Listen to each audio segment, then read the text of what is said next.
Hi, I'm Nir Bashan. I'm a creativity expert and the author of The Creator Mindset.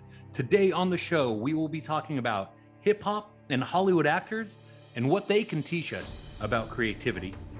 We're going to cover lessons from a 50,000-year-old woman and how what she's done is completely relevant today. And finally, we're going to talk about a method of how to be way more creative in our business, but also the method of success with creativity. Stay tuned. Welcome back to our delicious conversation with Nir Bashan. And Nir is a creative person who has spent his lifetime debunking myths about creativity that it's only for a select few. He spent a lifetime breaking down the walls of creativity to allow anyone, including you, to be more creative. His best-selling book is The Creator Mindset. It's a formula of how you can step into your creativity and use it in all that you do. At the beginning of episode 1, I talked about how we've got all these ideas about we need to be innovative. But innovation and strategic mindset, all those kinds of things, actually are results that come from, first and foremost, having a way of tapping into a formula for creativity. Now, one of the things that Nir talked about in the first part was that, I asked him about how we think about creativity as being a bit woo-woo and having this muse. And one of the things he talked about was working in Hollywood, working in the recording studios with famous artists on both sides of that, and discovering that actually, no, this was strategic, it was organized, and that creativity had a process. So we're going to explore some of that process in this part. But before we do, we want to welcome Nir back. And we also want to say, what's your superpower? So my superpower, Dove, is the ability to break down the creative process into an organized, followable, and executable plan.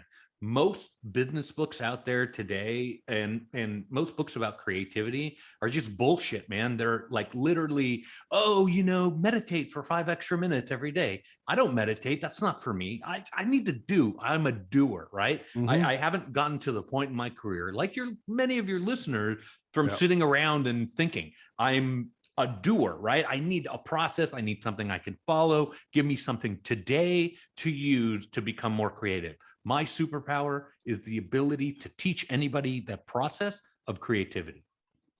Okay. So, no doubt we have many listeners who are going, we have some listeners who are saying, oh, that's great. I'm a creative. I'm going to read this book and see how I can tap into more of it. But we're also going to have a lot more going, still, okay, he says it's this, he says it's that, but I'm just not creative. I can't even draw a matchstick, man. I'm not a creative. Well, first of all, I would say is, if you think creativity is about drawing, you are living in a very, very narrow reality. However, to that person who's saying, look, I'm just not creative. They've created a mindset for themselves that keeps them blocked. Walk us through some of that process so that people can have a sense of the possibility for themselves. I love it. So the process is very, very simple. And I think it is important to understand that creativity sees a world as it can be, not as it is. And when we allow us ourselves to see a world that can be, not what is, we are instantly positioning ourselves to solve any problem in our business. And so that is why creativity is so important. Here we go. This is how you do it. You grab a pen and a paper, okay? I'm going to debunk all the myth. I want to get it out there. I want everybody in the world to become more creative at work. And so you grab a pen and a piece of paper, and you write down execution, you write down idea, and you write down the concept. You write down the concept, idea, and the execution. Sorry, let's back that up. Concept, idea, and execution. All right. And then we're going to start on the execution. So the execution is the most specific thing that you can imagine that your job or your role or your career is about.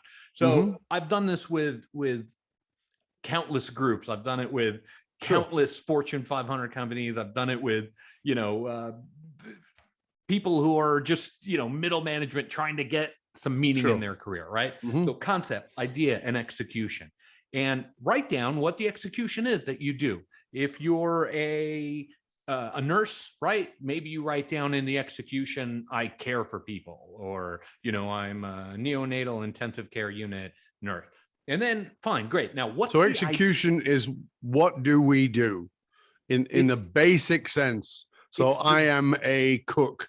I am a nurse. I am and the specifics on the only specific under that is what does that mean? I'm a cook. I make variety of foods. I'm a nurse. I take care of people's health. More Am I right? specific than that. I'm a neonatal intensive care unit nurse who does, the night shift on Tuesdays.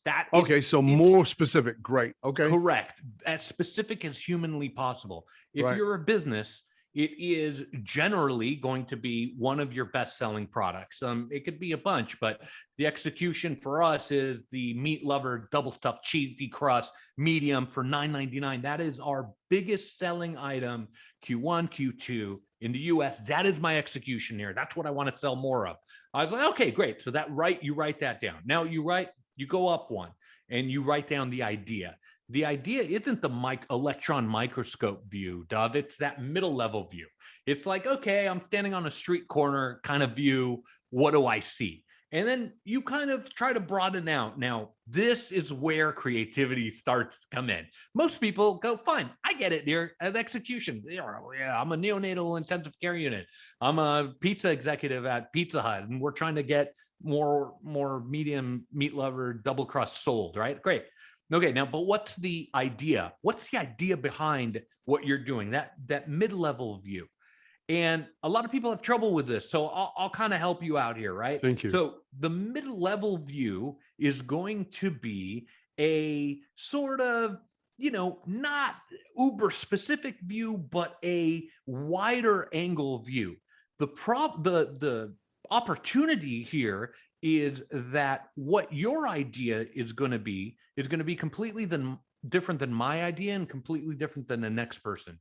Because creativity is in our DNA, your answer for the idea is going to be completely you. Mm-hmm. Give me that middle distance view of your execution. It can be anything. So using the example of the meat lover pizza, let's stay with that because that was the one you brought up, and they want to sell more of that. What would be the idea there? How do we get to the idea? So this particular consultancy, I asked them, what's the idea? They're like, well, it's pizza. That's what we're doing. We do pizza. And I said, okay, guys, I beg to differ. I don't think you guys are a pizza business. I think you're totally different. And then they started talking. Somebody in the room said, our founder, the sauce is amazing. 1962, the sauce near it's like our sauce. And I could see people in the room getting excited. And what they ended up writing down was comfort food. So meat lover double crust cheesy was the execution. That was what they bought me in for because they wanted to help sell more. They were analytics, right? They had the Deloittes and everybody in there, and the Deloitte figured out if you pull the pizza out 1 second before, and it's still cooked well, and those seconds added up per the year. You're making more money and making more pizzas. And they were like, great, but they hit a wall, Dov. Every business will hit a wall. When you look at analytics only, you must inject creativity. So the idea was then comfort food. And everybody started you could see the room, the ideas started coming up, right? So now you circle the double crust meat lovers cheesy, you circle the idea, which is comfort food. And now you look at the execution. And just take the weight off your shoulders and go for it. Just dream, go big, go as big as you humanly can. What is the execution of your business or your career? If the concept of your business or career, if your execution is pizza, double crust medium, and your idea is comfort food, what's the execution? So we're working backwards. So the execution was the double whatever it was called, pizza. Yep. The idea is it's comfort food. So what is the concept?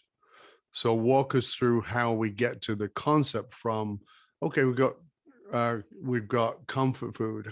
How do we look back at, well, what was the concept there? The concept was I'm pretending to be them, and I say, well, the concept was to build a business based on comfort food. Could be. Right. Absolutely, right? It is what it means to you. I would say that there is a higher level order of what it is to be, that particular business.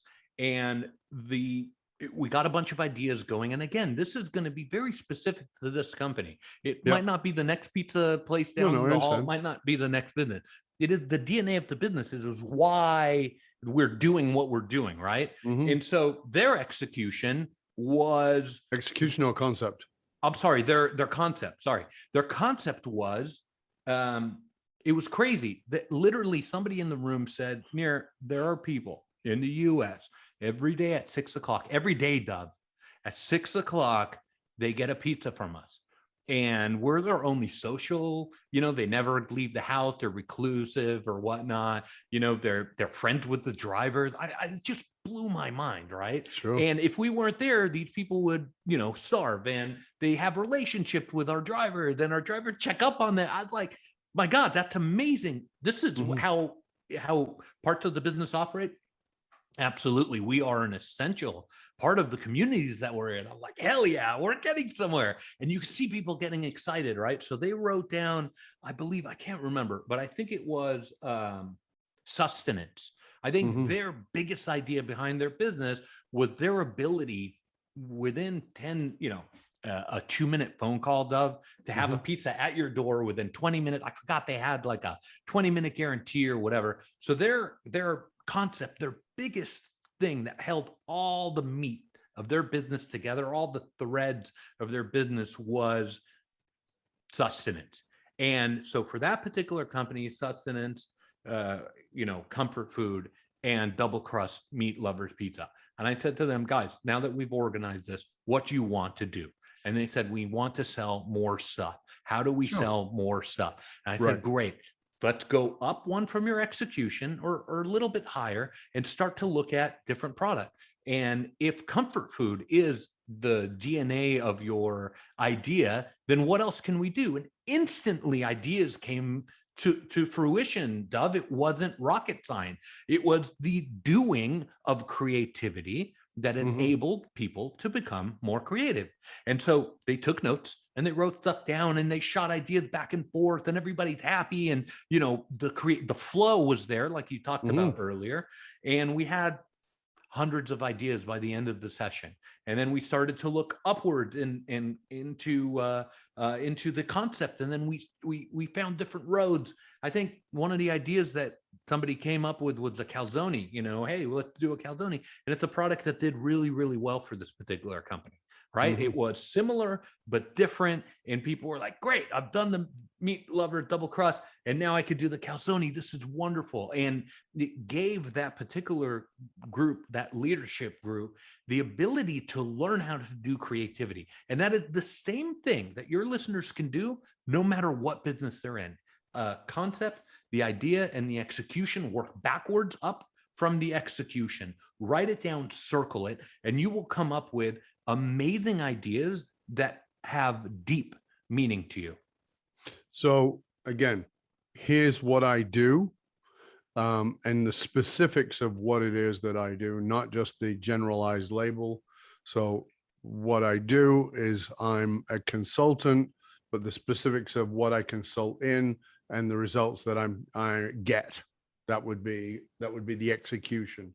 Then I come back to the idea, which is looking at really in many ways, what was this about originally? Why did I want to do that? What was it about? And looking at that, and then coming back even further into the concept. So what is what I'm trying to see is, was the concept, and I guess this is where I'm seeing a little bit of a gap in understanding, as this person sitting on this side, is the gap in the concept the understanding of there's a problem and I want to solve it? Is that a fair way of understanding it? Because I'm not sure that the audience will get what the original concept is different than the idea. The concept is the biggest way of looking at that particular idea that you have. So for you, you're a consultant. Your results are amazing. You do a really, really epic job, right? And the idea behind your job, your execution is what, Dov? What's the idea behind what it is that you do? The idea behind it is that all behavior has an emotional source code. Has an emotional source code. And so you're trying to help businesses and individuals understand how to map that source code in order to fulfill your execution. Yeah, to map and codify that source code.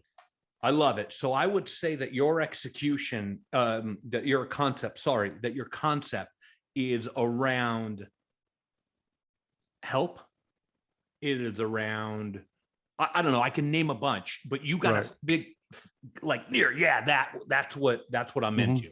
When I was 6 years old, my neighbor's dog got out. They almost got hit by a car. I stepped on a leash and I saved the neighbor's dog. And I want to save every business out there from making that same fucking stupid mistake of running in front of the car. So the concept is a catalytic. So again, it's a problem to be solved. It's a catalytic moment, right? So for me, the catalytic moment is, why do smart people do dumb shit when I was 10 years old? Brilliant. Right.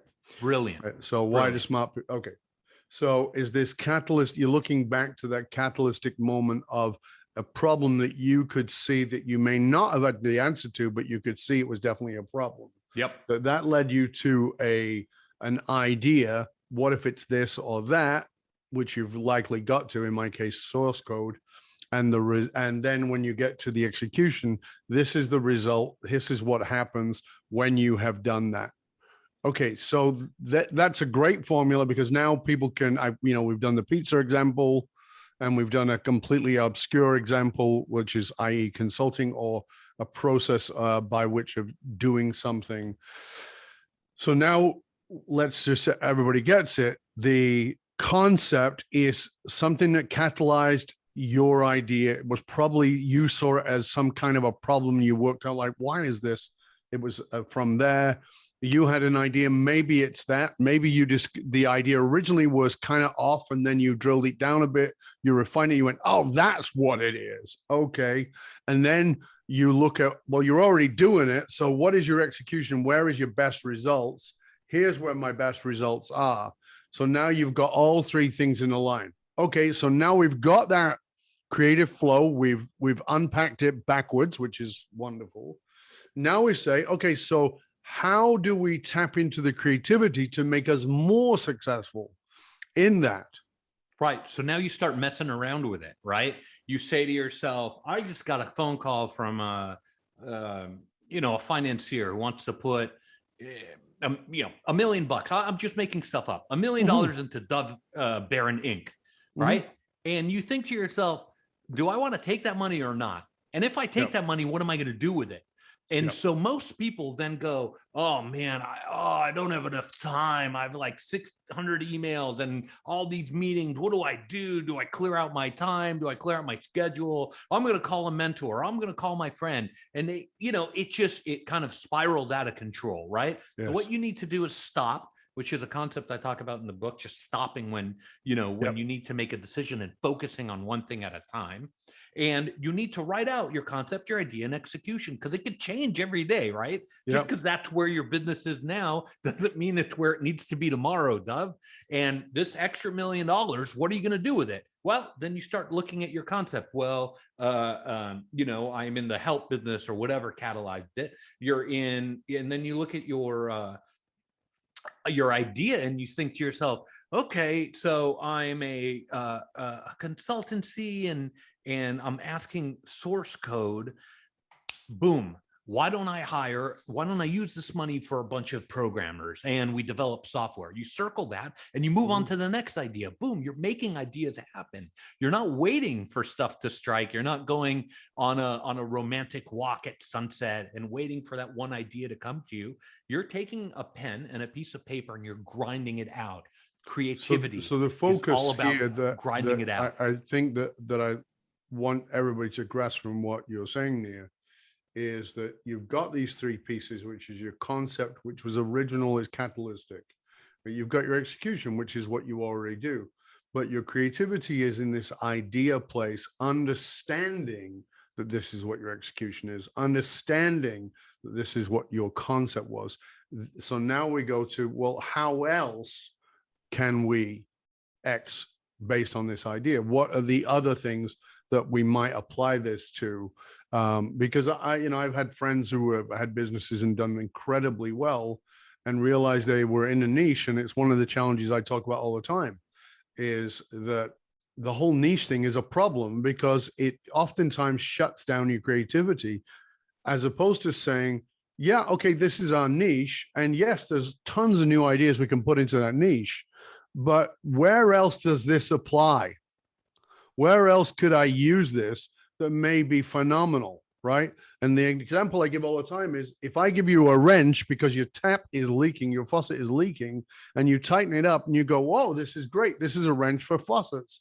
No, it's a wrench for anything that's loose, right? Your bed's rattling, use the wrench.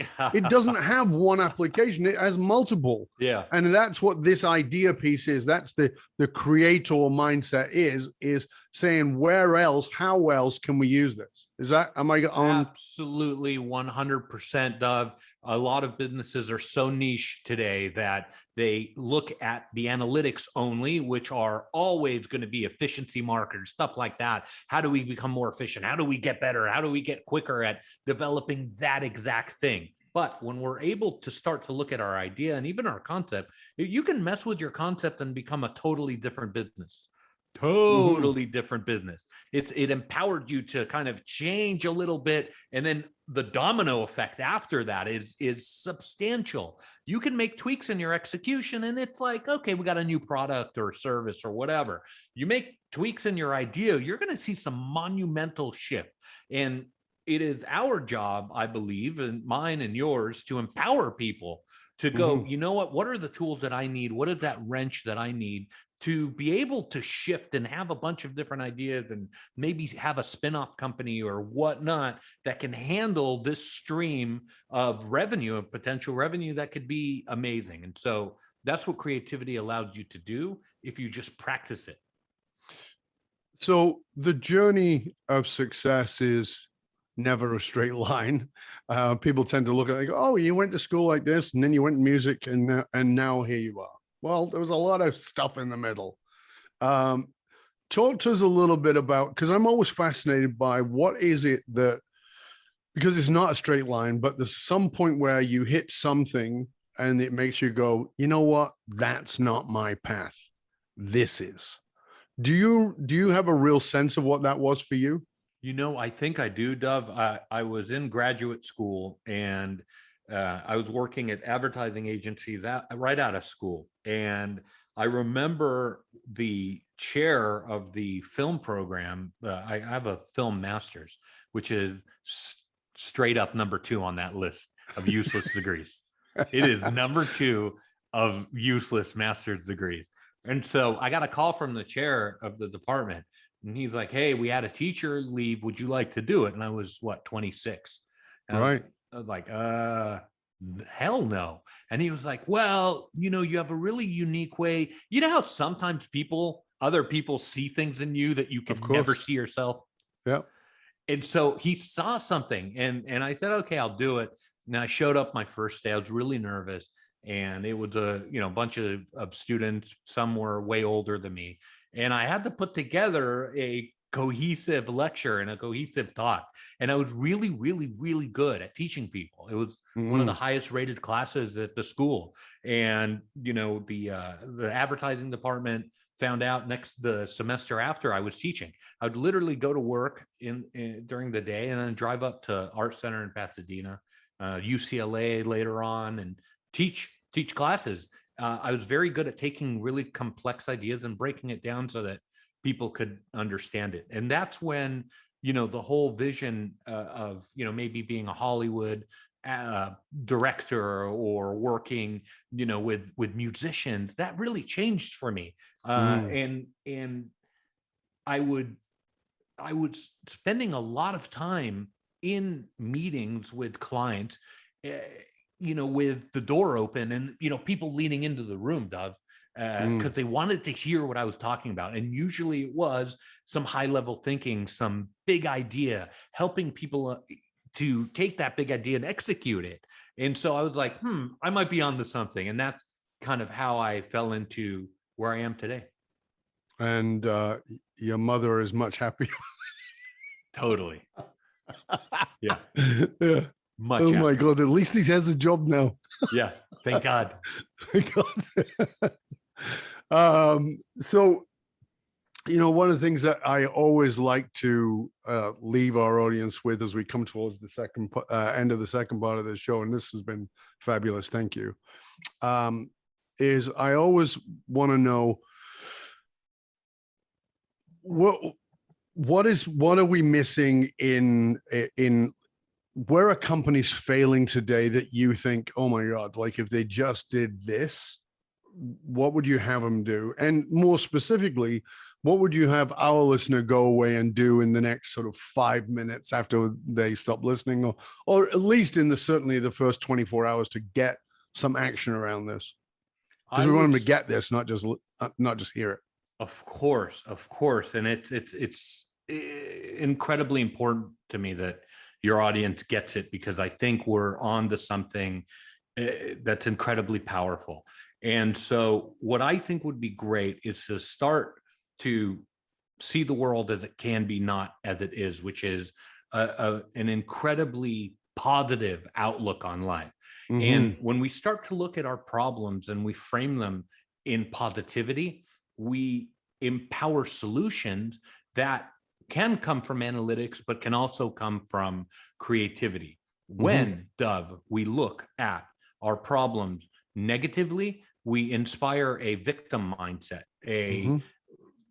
endless cycle of finger pointing, somebody else. It isn't me. My product's doing great.